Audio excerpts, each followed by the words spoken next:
My husband gave his mom a key to our house. She rearranged everything. My name is Alexis, and I'm 32 years old. 2 months ago, my husband gave his mother a key to our house without telling me. What started as an innocent gesture turned into a complete invasion of privacy that nearly destroyed our marriage.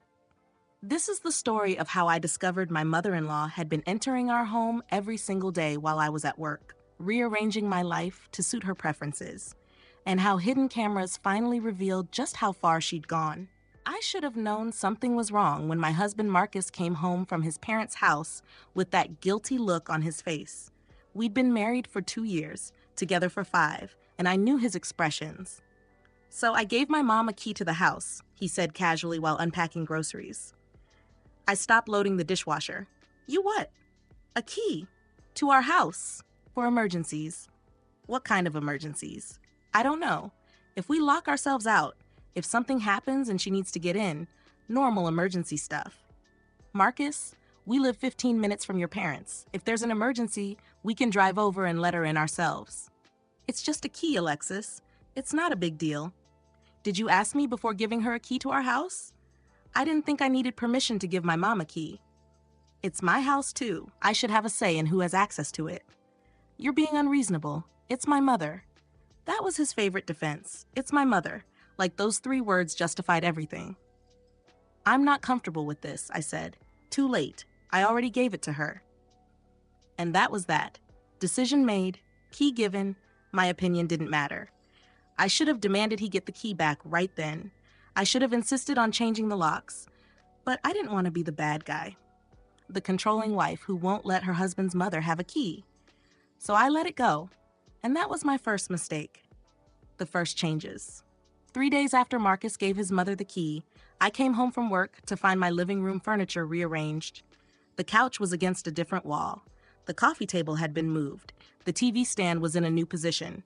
Even the throw pillows were arranged differently. I stood in the doorway staring at my living room like I'd walked into the wrong house. Marcus came up behind me. "Oh, you noticed. Who moved our furniture?" "My mom came by today. She thought the room would have better flow this way." "Your mom came by? When?" "I don't know. During the day. She texted me about it." "And you're okay with her just coming into our house and moving things around?" "She was trying to help." "The room does look better, doesn't it?" "That's not the point. This is our house. She can't just come in and rearrange things without asking. She has a key. That implies she's welcome. A key for emergencies, not for redecorating." "You're overreacting. It's just furniture." But it wasn't just furniture. It was my space. My home. And someone had come in while I was gone and changed it without my permission. I moved everything back that night. Put the couch where I liked it. Rearranged the pillows my way. Made my living room mine again. The next day, I came home and everything had been moved back to his mother's arrangement. Week 1, the kitchen. By the end of the first week, I discovered the full extent of my mother-in-law's visits. She'd reorganized my entire kitchen. All my spices were alphabetized.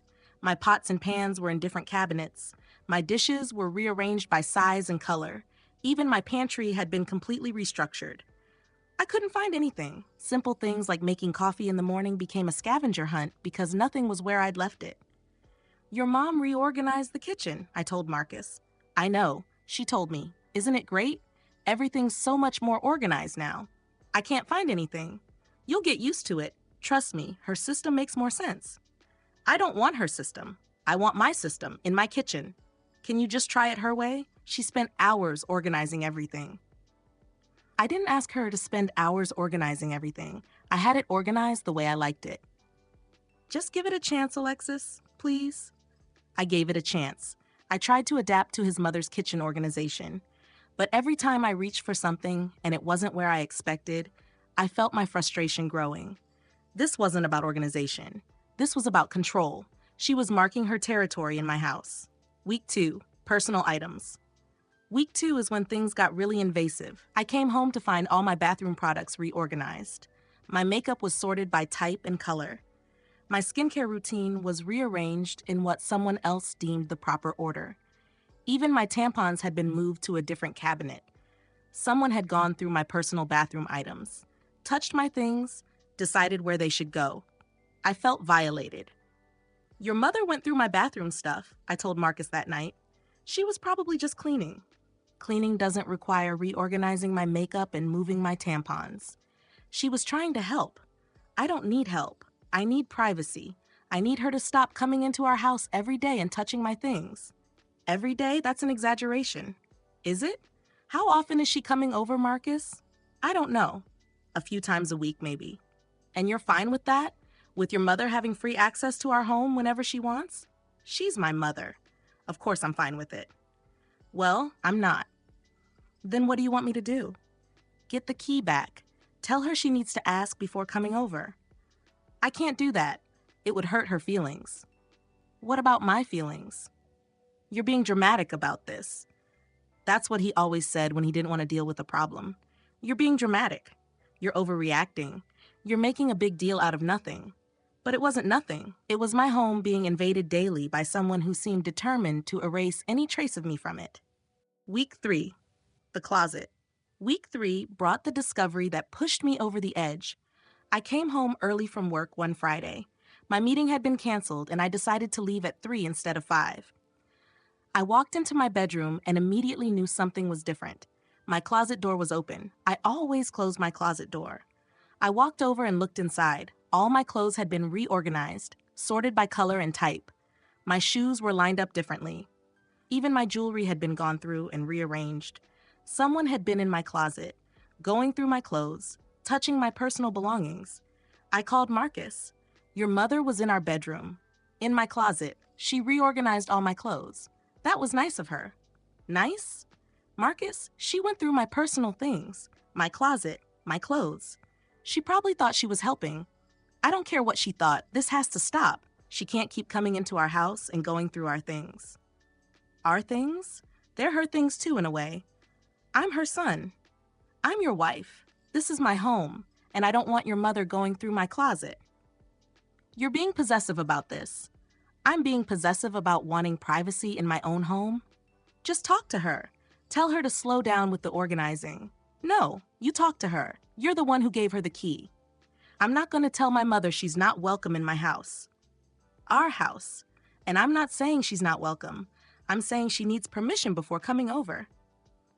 That defeats the purpose of having a key. We argued about it all weekend. He thought I was being unreasonable. I thought he was being blind to what his mother was actually doing. By Sunday night, we weren't speaking. By Monday morning, I'd made a decision. I was going to find out exactly what my mother-in-law was doing when she came to our house. The cameras I ordered 3 hidden cameras online. Small ones that looked like regular household items. A clock, a phone charger, a picture frame. I set them up in the living room, kitchen, and bedroom, all facing angles that would capture someone entering and moving around. I didn't tell Marcus. If I told him, he'd tell his mother. And I needed to see what was really happening. The cameras recorded to an app on my phone, motion activated. I'd get an alert every time someone entered the house. Monday afternoon at 1 p.m., my phone buzzed. Motion detected in living room. I opened the app, and there she was. My mother-in-law, walking into my house like she owned it. I watched her move through the living room, straightening pillows, adjusting picture frames. Then she moved to the kitchen, opened my pantry, moved some items around, checked inside my refrigerator. She was there for 45 minutes, just walking around, touching things, making small adjustments to my home. Tuesday, the same thing. She came at 1 p.m., stayed for an hour. This time she vacuumed, did some dusting, rearranged items on my bookshelf. Wednesday, she brought cleaning supplies, scrubbed my kitchen counters, organized under my sink, went through my mail on the counter. Thursday is when things escalated. She came at 1 p.m., like always. But instead of staying in the common areas, she went into the bedroom. I watched on my phone from my office. My heart was pounding. She opened my closet, started going through my clothes, taking things out, looking at them, putting them back. Then she did something that made my blood run cold. She took one of my dresses off the hanger, held it up against herself in the mirror. Then she took off her own shirt and tried on my dress. My mother-in-law was trying on my clothes. I watched her stand in front of my mirror, turning side to side in my dress, looking at herself from different angles. Then she took it off, put it back, and tried on another one. She spent 20 minutes trying on my clothes. My dresses, my blouses, even my jackets. Like my closet was her personal fitting room. I saved all the footage, every second of it. That evening, I didn't say anything to Marcus. I needed to have all my evidence before confronting him. Friday, she came back. This time, she went through my dresser drawers, my underwear drawer.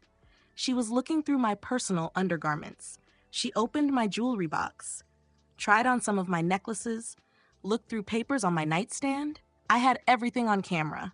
Weeks of daily visits, hours of footage of her going through my home like it was hers. Friday evening, I asked Marcus to sit down with me. I need to show you something, I said. What? I pulled out my laptop, opened the folder with all the camera footage. I installed cameras in the house 2 weeks ago. His face changed. You did what? I installed cameras because I wanted to know what your mother was doing when she came over.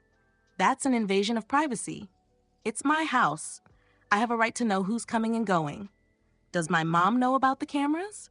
No, which is why I got to see what she really does when she's here. Watch. I played him the footage. Days of it. His mother coming and going, cleaning, organizing, rearranging.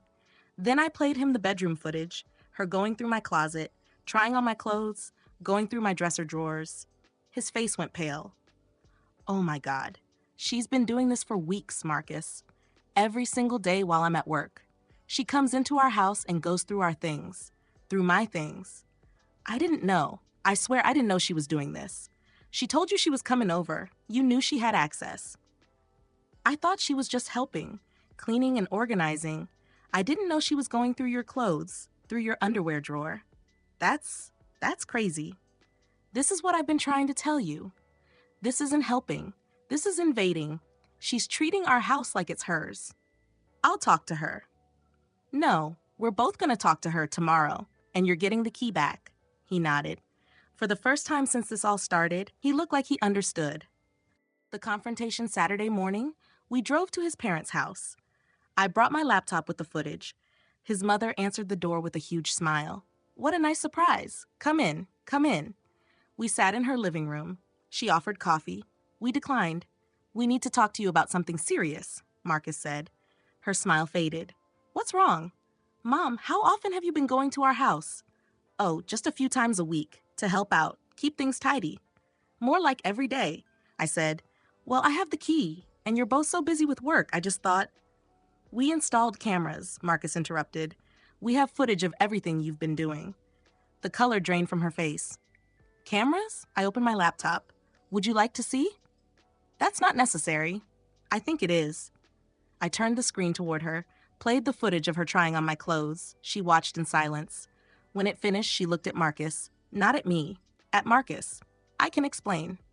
Please do, Marcus said. His voice was cold. I wanted to see if the clothes would fit me. You know I've been trying to lose weight. Alexis and I are similar sizes. I thought if they fit me, it would be motivation. So you broke into our house to try on my clothes? I asked. I didn't break in. I have a key. A key for emergencies. A key is a key. It means I'm welcome. No, Marcus said. It doesn't. Mom, what you did was completely inappropriate. You were going through Alexis's personal things, her underwear drawer, her jewelry. That's not okay. I was just organizing. You were invading her privacy, our privacy. You can't just come into our house whenever you want and go through our things. I'm your mother. I have a right. You don't have a right to anything in our house. That's our home, mine and Alexis's, not yours. She started crying. I was just trying to help. I thought you'd appreciate it. We didn't ask for your help, I said. We asked you to respect our boundaries. I don't have any boundaries with my son. He's my baby. He's my husband, and this is our home. You violated that. She looked at Marcus. Are you going to let her talk to me like this? She's right, Mom.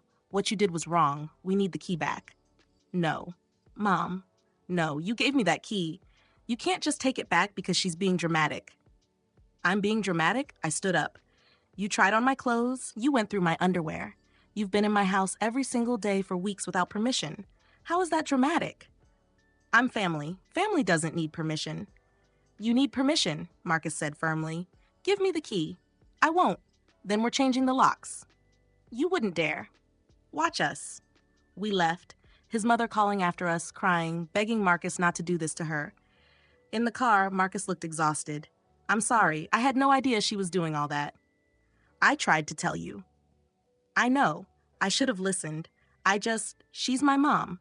I didn't want to believe she'd do something like this. She's been doing it for weeks, and it would have continued if I hadn't installed those cameras." "I'll call a locksmith Monday. We'll change all the locks." "Thank you. And I'll tell her she needs to call before coming over from now on. No more surprise visits." "What if she doesn't respect that?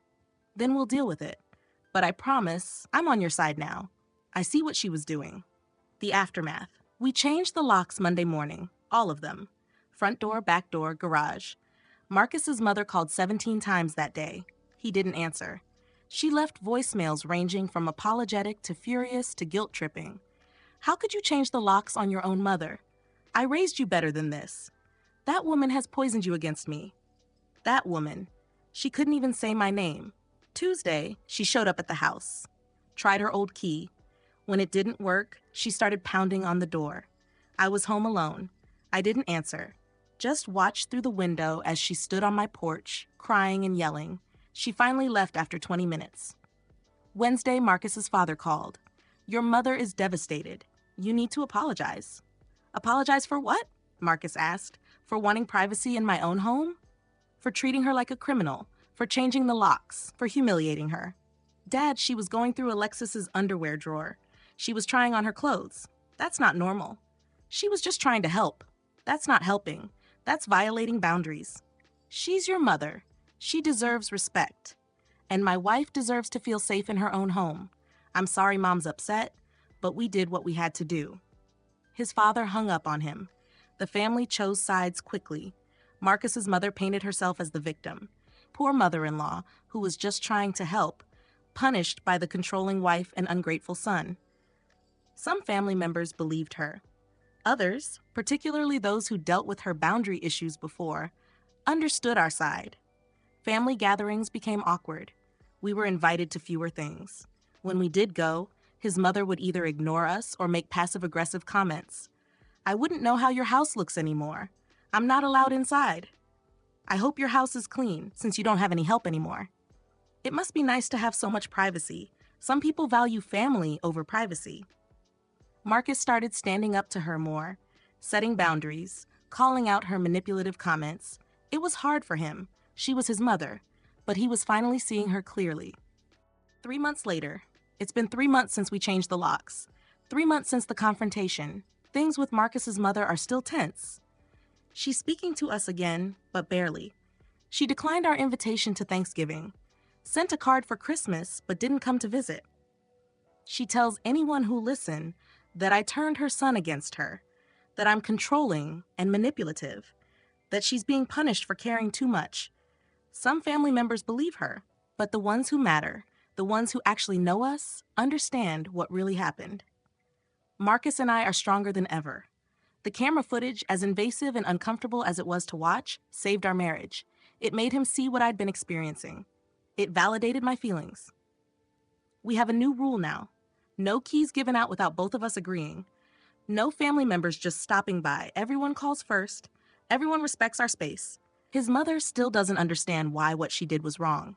She genuinely believes she was helping, that going through my personal items was an act of love, not an invasion. But I don't need her to understand. I just need her to stay out of my house. The cameras are still up, not because I think she'll get back in, but because they give me peace of mind. I can check in from work, make sure my home is still mine when I get back. Marcus apologizes sometimes for not believing me, for putting his mother's feelings above mine, for giving her that key in the first place. I forgive him. He didn't understand what she was doing. He trusted her. And when he finally saw the truth, he stood with me. That's what matters. My house is mine again. My space is my own. Nobody's rearranging my furniture or trying on my clothes or going through my underwear drawer. And if my mother-in-law wants to visit, she can call first, like any other guest, because that's what she is now, a guest, not someone with automatic access to my home. And honestly, that's how it should have been from the start. Update. It's been 6 months now. Marcus's mother finally apologized. Sort of. She said she was sorry we were hurt by her actions, though she still maintains she was just trying to help. We've established a new normal where she texts before coming over, and we sometimes say yes. She's never alone in our house anymore. One of us is always home when she visits. The cameras stay up. Trust has to be rebuilt slowly. But at least now we have boundaries, and Marcus actually enforces them. That's what I needed most. Not for his mother to change, but for my husband to see the problem and stand with me. He does now, and that makes all the difference.